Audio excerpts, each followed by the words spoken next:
Assalamualaikum warahmatullahi wabarakatuh.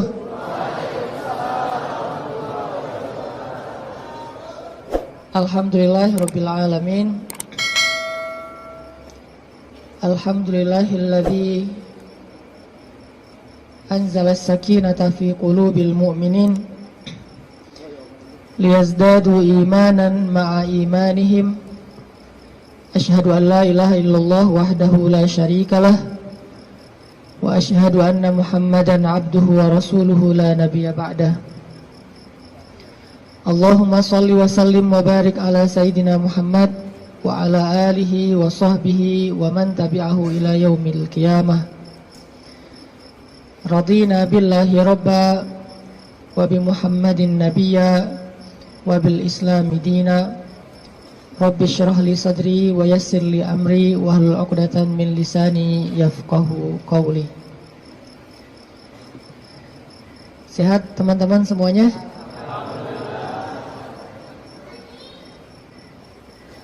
Kapan insyaallah?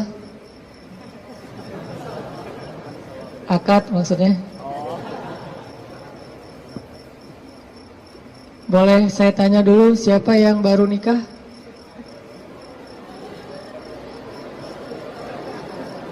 Siapa yang baru mau nikah? Baru mau. Wah, banyak di belakang ternyata. Di depan gak ada yang mau. Siapa yang udah lama pengen nikah?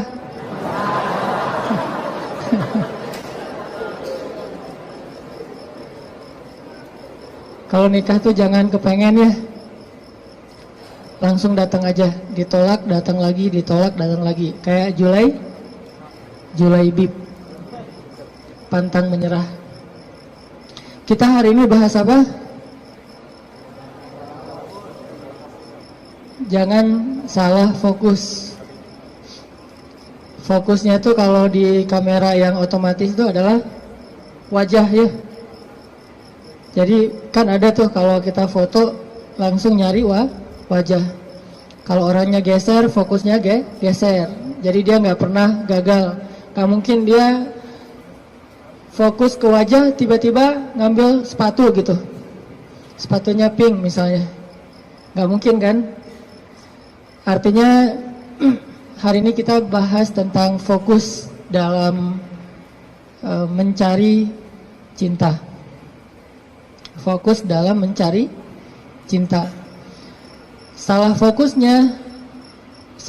dalam mencari cinta itu mungkin maksudnya adalah kalau kita mencari cinta itu mungkin buat mencari kesenangan dunia saja. Coba kita belajar mencari cinta itu untuk ngedapatin akhirat. Menurut saya itu lebih true love, lebih endless love.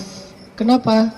Karena cinta yang paling endless itu adalah cinta yang dibawa sampai ke akhirat. Jadi cinta di dunia dan di akhirat. Tapi sebelum kita menemukan cinta-cinta apapun dalam hidup kita, coba kita belajar ngedapetin cinta Allah Subhanahu wa ta'ala. Karena Allah lah yang pemilik segala cinta. Kalau Allah udah cinta kepada hambanya, maka Allah Subhanahu wa ta'ala akan menitipkan rasa cinta di dalam hati semua hambanya untuk orang yang dia cintai. Kalau Allah cinta sama kita, Allah akan titipkan rasa cinta kepada semua makhluk agar mencintai kita. Tapi kalau Allah nggak cinta kepada seseorang, Allah cabut rasa cinta dari semua makhluk, sehingga nggak ada yang mencintai kita kecuali karena hawa nafsu. Jadi kalau kita pengen ngedapetin cinta sejati, cintailah dulu dan raih pula cinta pemilik hati, yaitu Allah Subhanahu wa ta'ala. Jadi hari ini kita akan coba bahas tentang jangan salah fokus dalam mencari cinta. Oke, saya akan angkat kisah cinta Nabi Musa alaihissalam. Ada di surat apa teman-teman? Kisah cinta Nabi Musa. Nabi Musa pernah jatuh cinta? Pernah, kepada istrinya. Tahu nggak cerita Nabi Musa ketika pertama ketemu sama pasangannya, sama istrinya? Pernah baca kisah itu? Coba buka surat Al-Qasas, surat 28. Itu kisah cinta Nabi Musa alaihissalam. Surat Al-Qasas, surat Al-Qasas, surat 28 ayat 22. Coba buka aplikasi Al-Qurannya. Surat Al-Qasas, surat 28 ayat 22. Saya akan baca dari ayat 22 sampai ayat 28.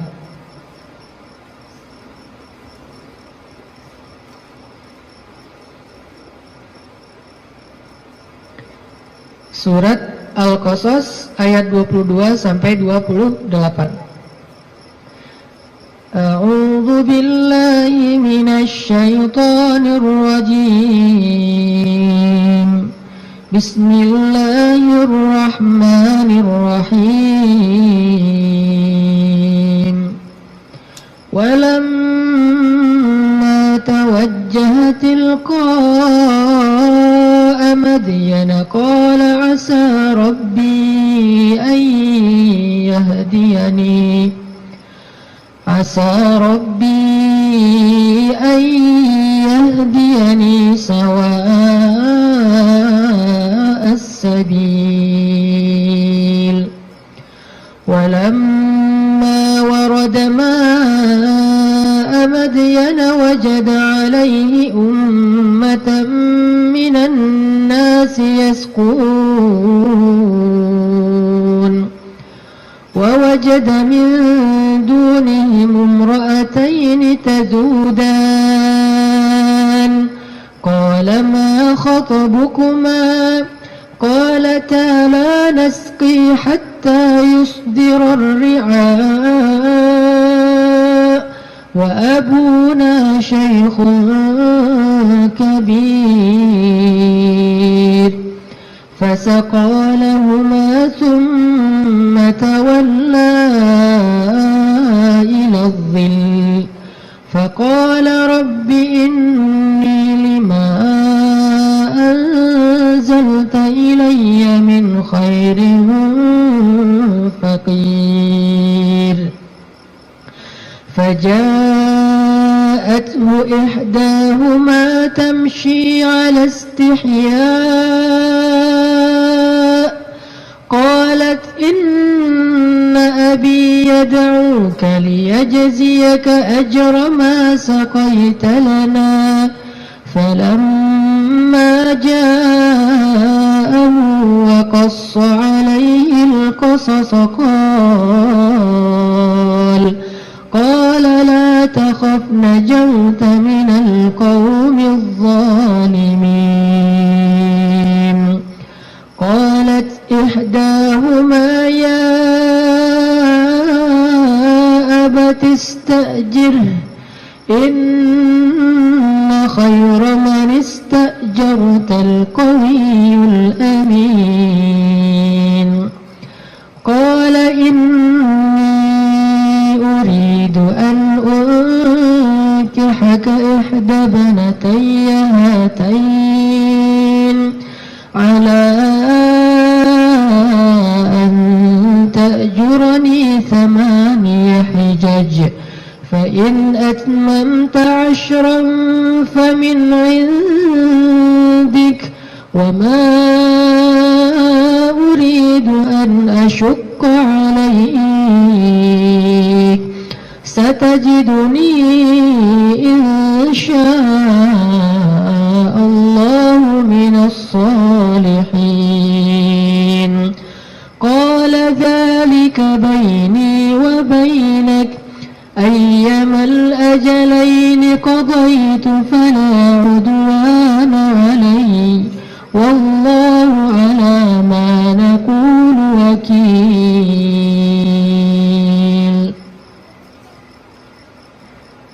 ketika Musa menghadap ke arah negeri Madian, ia berdoa, semoga Tuhanku membimbingku ke jalan yang benar. Lalu saat ia sampai di sebuah sumber air di negeri Madian itu, ia menjumpai di sana sekumpulan orang yang sedang memberi minum kepada ternaknya. Dan ia melihat di belakang orang banyak itu dua perempuan yang sedang menambat ternak mereka. Musa bertanya, apa yang kalian butuhkan? Kedua perempuan itu menjawab, kami tidak dapat memberi minuman ternak kami sebelum penggembala-penggembala itu memulangkan ternak mereka, sedangkan ayah kami adalah orang tua yang sudah lanjut usianya. Lalu Musa menolong mereka dengan memberi minuman ternak itu.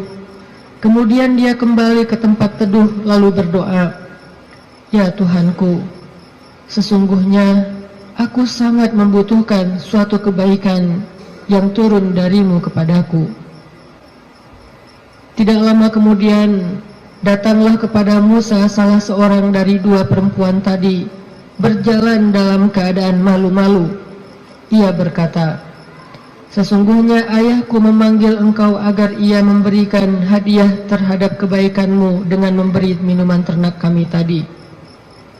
Maka tatkala Musa bertemu dengan ayah perempuan itu dan menceritakan kepadanya cerita tentang dirinya, laki-laki itu berkata, janganlah kamu khawatir, kamu telah selamat dari orang-orang yang zalim itu atau Fir'aun. Lalu salah seorang dari kedua perempuan itu berkata, wahai ayahku, ambillah ia sebagai pekerja kepada kita. Sesungguhnya orang yang paling baik yang engkau ambil sebagai pekerja adalah orang yang kuat lagi dapat dipercaya. Berkatalah laki-laki itu, sesungguhnya aku ingin menikahkan kamu dengan salah seorang dari putriku, dengan dasar bahwa kamu bekerja kepadaku selama 8 tahun. Dan jika kamu cukupkan 10 tahun, maka itu adalah satu kebaikan darimu. Maka aku tidak hendak memberati kamu, dan kamu insya Allah akan mendapatiku termasuk orang-orang yang baik. Musa berkata, baiklah, itulah perjanjian antara aku dengan engkau. Yang mana saja dari kedua waktu yang ditentukan itu aku sempurnakan, maka tidak ada tuntutan tambahan atas diriku lagi, dan Allah adalah saksi atas apa yang kita ucapkan. Shadaqallahul azim. Teman-teman yang dirahmati Allah Subhanahu wa taala, itulah kisah, salah satu penggalan kisah dari kisah Nabi Musa yang sangat panjang di dalam Al-Quran. Nanti kita bisa melihat bagaimana Nabi Musa tetap fokus kepada cita-citanya, tetap fokus kepada keinginannya, tetap fokus kepada himmah, azam, apa yang selama ini dicari oleh Nabi Musa alaihissalam. Walaupun adegan hidupnya berubah-ubah, karena manusia itu menjalani hidup dengan adegan yang kadang-kadang kita tidak menduga. Saya merasa bahwa hidup saya itu penuh dengan kejutan dari Allah. Saya orang Aceh asli, anak dari orang tua yang mungkin bukan orang kaya, tapi tiba-tiba Allah mentakdirkan saya kuliah di Mesir. Lalu pulang dari Mesir saya tinggal di Bandung.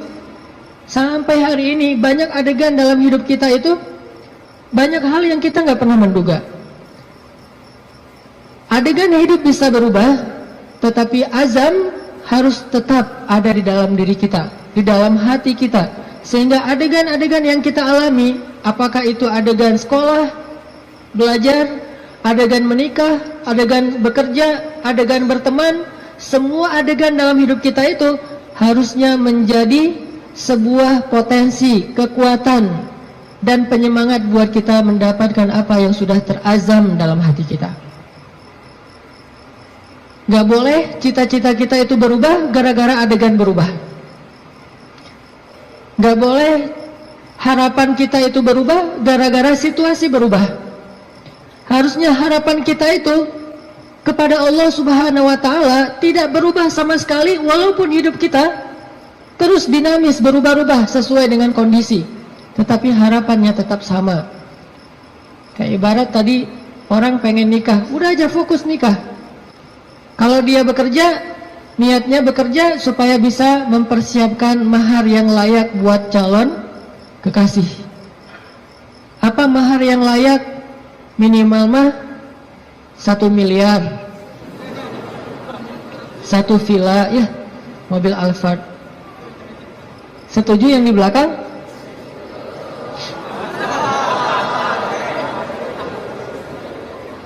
Kalau nggak sampai segitu pun minimal 1 motor, rumah kontrakan, sama pendapatan yang cukup untuk kita berdua.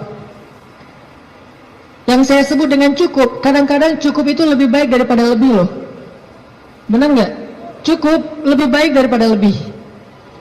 Kalau kita lebih, kita akan beli piring 2, gelas 2, tempat tidur 2. Nggak seru kan? Justru karena cukup, kita beli piring 1, makan sepiring berdua. Gelas 1, minum segelas berdua.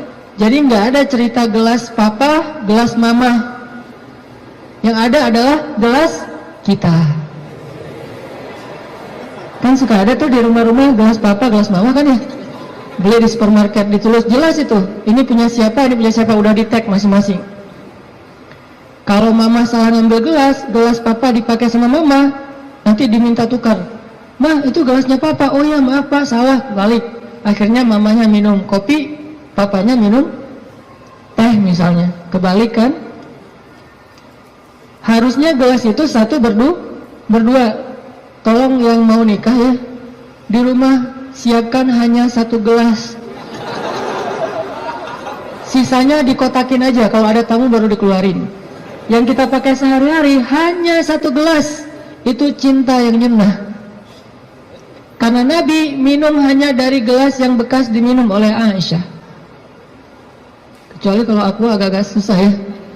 Kalau misalnya gelas, Nabi itu Aisyah minum, setelah selesai Aisyah minum, Nabi akan lihat mana bekas bibirnya Aisyah. Maka Nabi persis akan minum dari bekas bibirnya Aisyah. Masih mikir mau nikah? Kerja untuk mempersiapkan mahar yang layak, nafkah yang cukup. Sekolah untuk belajar bagaimana menjadi suami atau istri yang soleh-solehah. Jadi apapun adegannya, dia jadikan sebagai potensi, semangat, dan kebaikan untuk dia raih apa yang dia harapkan. Itulah Musa alaihissalam. Dia punya sebuah azam, dia punya sebuah cita-cita, ingin membebaskan Bani Israel dari perbudakannya Fir'aun, ingin melakukan revolusi di negeri Mesir, ingin mengajarkan kepada Bani Israel la ilaha illallah, ingin mengajarkan kepada Bani Israel agama Yahudi. Sehingga adegan dia menikah pun, dia mencari seorang perempuan yang bisa mendukung dakwahnya. Jadi dia bukan mencari seorang perempuan yang hanya dia senangi saja, bukan mencari seorang calon istri yang hanya ngeklik doang tuh di hatinya, tapi dia mencari calon istri selain ngeklik di hatinya, calon istri ini juga bisa melengkapi dia, menyempurnakan dia, dan menolong dia dalam segala urusan dakwah di jalan Allah Subhanahu wa Ta'ala. Ini namanya fokus. Jadi salah satu yang ditanya itu adalah, mungkin di antara CV yang perlu diketahui, siap nggak kalau ternyata suaminya ini aktivis dakwah? Siap nggak kalau suaminya ini misalnya harus aktif berdakwah, kadang-kadang berkorban dengan harta keluarga untuk kepentingan dakwah? Seperti Rasulullah SAW berdakwah didukung oleh Khadijah. Sungguh kalau tidak ada Khadijah, kayaknya dakwah Nabi itu juga bakalan banyak sekali masalah. Untung Allah Subhanahu wa Ta'ala memberikan pendukung pertama buat Rasulullah, justru yang berasal dari rumahnya sendiri, kekasih sejatinya Rasulullah, yaitu Khadijah. Sehingga ketika Nabi berdakwah, yang mendukung dakwahnya Nabi itu justru Khadijah. Bayangin kalau Nabi berdakwah, justru yang memusuhi dakwah Nabi adalah istrinya sendiri, itu berat banget. Kayak Nabi Lut dan Nabi Nuh alaihissalam. Itu yang paling berat. Makanya kalau kita tadi baca di dalam surat Al-Qasas, kisah dakwah, kisah cintanya Nabi Musa alaihissalam, dimulai dari kalimat yang ada di ayat 22, asa rabbi ayyahdiyani sawa as-sabil, semoga Tuhanku akan membimbingku ke jalan yang lurus. Artinya Nabi Musa itu berserah diri kepada Allah, ya Allah, kalau engkau pertemukan saya kepada seorang calon istri saya, pertemukanlah dengan seorang perempuan yang membuat saya tetap di jalanmu. Kalau engkau memberi saya pekerjaan dan rezeki, berilah saya pekerjaan yang membuat saya tetap di jalanmu. Kalau engkau memberikan saya teman dan sahabat, berikanlah saya sahabat dan teman yang membuat saya tetap di jalanmu. Intinya, sawa asbil, ihdinas siratal mustaqim. Itu fokusnya Nabi Musa. Gak pengen gara-gara cinta, akhirnya keluar dari sawa as-sabil. Gara-gara perasaan, akhirnya keluar dari siratal mustaqim. Ini fokusnya Nabi Musa. Cinta anugerah dari Allah, tapi jangan sampai anugerah itu menjauhkan kita justru dari pemberinya. Ini fokus Nabi Musa. Asa rabbi ayyahdiyani sawa as-sabil. Jadi kalau saya nanti ketemu keluarga baru, mudah-mudahan keluarga itu keluarga yang bisa membantu saya untuk terus berada di sawa as-sabil. Kalau saya ketemu calon suami, mudah-mudahan suami itu yang membimbing saya, waj'alna lil muttaqina imama, membimbing saya tetap di sawa as-sabil, di jalan yang Allah ridhoi. Ini fokus. Dan kalau kita fokus di sawa as-sabil, gak usah khawatir, Allah punya banyak rencana baik untuk kita. Wa yamkurun wa yamkurullah, wallahu khairul makirin. Siapapun boleh punya rencana untuk menghalangi kita, tapi Allah adalah sebaik-baik pembuat rencana. Udah ikutin aja sawa as-sabil. Fokus di jalan yang lurus. Sawa itu bahasa lainnya istiwa. Atau dalam bahasa Arab, kadang-kadang orang Arab suka nyebut dengan istilah khatul istiwa. Terus jadi bahasa Indonesia katulistiwa. Itu bahasa Arab. Katulistiwa itu dari kalimat khatul istiwa. Khat artinya garis, istiwa artinya lurus, garis lurus. Katulis, karena kita nggak bisa bilang kha jadinya ka. Khadijah jadinya Khadijah. Sama kayak misalnya orang Sunda nggak bisa bilang ain jadinya e. Ketika Nabi SAW manggil Aisyah, panggilan Aisyah siapa? Aish. Sampai di Sunda jadinya Eis. Itu bahasa Arab. Aish jadinya Eis. Jadi Eis itu aslinya Eisah. Aisyah. Tetaplah di sawa as-sabil, tetaplah di jalan Allah yang lurus. Nggak usah berbelok, nggak usah keluar dari garis itu. Kalau udah terlanjur keluar, buru-buru balik. Karena Allah cuma memberikan jaminan kebaikan bagi orang yang tetap berada di sawa as-sabil. Kalau dia keluar dari situ, Allah sudah tidak menjamin apapun. Kalau kita pengen hidup kita dijamin sama Allah, nggak bakalan kecewa, dikasih banyak kejutan, surprise yang luar biasa, gampang sebetulnya caranya. Tetaplah di sawa as-sabil, nggak usah melenceng. Kalau kita udah tetap di sawa as-sabil, tunggu aja, terus berjalan. Di setiap beberapa titik nanti kita akan temukan Allah menyediakan surprise buat kita sebagaimana Allah sediakan untuk Musa alaihissalam.